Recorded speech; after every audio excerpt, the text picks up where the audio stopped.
मध्ये उपचार सेवा सज्ज ठेवण्याचे आदेश देखील आपण आता एक अत्यंत महत्त्वाची या क्षणाची बातमी पाहतोय। भोंदू खरातची एसआयटी चौकशी पूर्ण झालेली आहे। त्याला न्यायालयामध्ये हजर करण्यात आलेलं आहे। नाशिकच्या सत्र न्यायालयामध्ये खरातच्या संदर्भातली चौकशी सध्या पूर्ण झाल्याच्या नंतर न्यायालयीन प्रक्रिया पार पाडली जाते। आपण आता ही दृश्य अत्यंत ताजी आणि थेट नाशिकच्या न्यायालयातून दृश्य पाहतो आहोत। नाशिकच्या जिल्हा सत्र न्यायालयामध्ये खरातला आणलं गेलेलं आहे। अशोक खरात असं या भोंदूबाबाचं नाव आहे।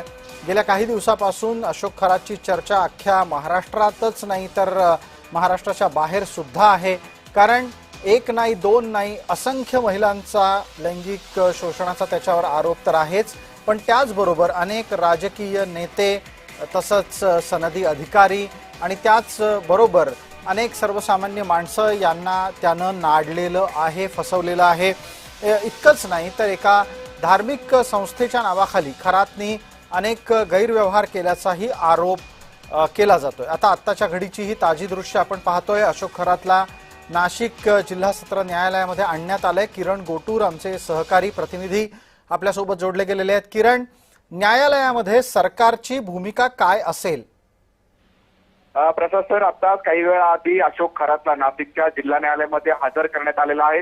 जी पहिली केस झाली होती, जी पहिली महिला या अशोक खरातच्या विरोधात अत्याचार आणि बलात्काराचा तक्रार दिलेला होता, गुन्हा दाखल केलेला होता, त्या संदर्भात पोलीस कोठडी मिळाली होती, पण आज ही पोलीस कोठडी संपणार आहे। त्यामुळे आता काही वेळा आधी न्यायालयाने या न्यायालयामध्ये या अशोक खरातला एकूणच हजर करण्यात आलेला आहे। आतापर्यंत 6 महिलांनी या ज्यात अशोक खरातच्या विरोधात तक्रार दिलेली आहे। त्यामुळे आणखीन राज्य सरकारच्या वतीने म्हणजे राज्य सरकारचे जे वकील आहेत त्यांनी आणखीन काही दिवस पोलीस कोठडी एकूणच द्यावा अशा पद्धतीचा युक्तिवाद करतील असा अंदाज आहे। त्यामुळे आता सुनावणीला सुरुवात झालेली आहे। त्यामुळे नेमकं नाशिक न्यायालय आता काय निर्णय देतो हे बघणं महत्त्वाचं असणार आहे। किरण, या सगळ्या प्रकरणामध्ये असाही तपशील येतोय की सरकार या सगळ्या प्रकरणातल्या मुख्य आरोपीची म्हणजे अशोक खरातची पोलीस कोठडी वाढवून मागेल। नक्कीच सर, कारण अनेक तक्रार जे आहेत ते दाखल झालेले आहेत। ठीक आहे किरण, आपण जोडलेला राहा। तृप्ती देसाई बोलतायत, आपण आधी तिकडे जाणार आहोत। अत्याचाराचे बाहेर आलेले आहेत, त्याला फाशीची शिक्षा होणं गरजेचं आहे। परंतु आज जर संधी मिळाली तर आमच्या ताब्यात द्या, कारण अशा पद्धतीचं जे दुष्कृत्य आहे कुठल्याही मुलींवर घडलं नाही पाहिजे, कुणाच्याही घरातल्या महिलांवर घडलं नाही पाहिजे। आणि यासाठी जर इथं त्याला आणलं आणि संधी मिळाली तर मी त्याला 2 कानाखाली सुद्धा देणार आहे।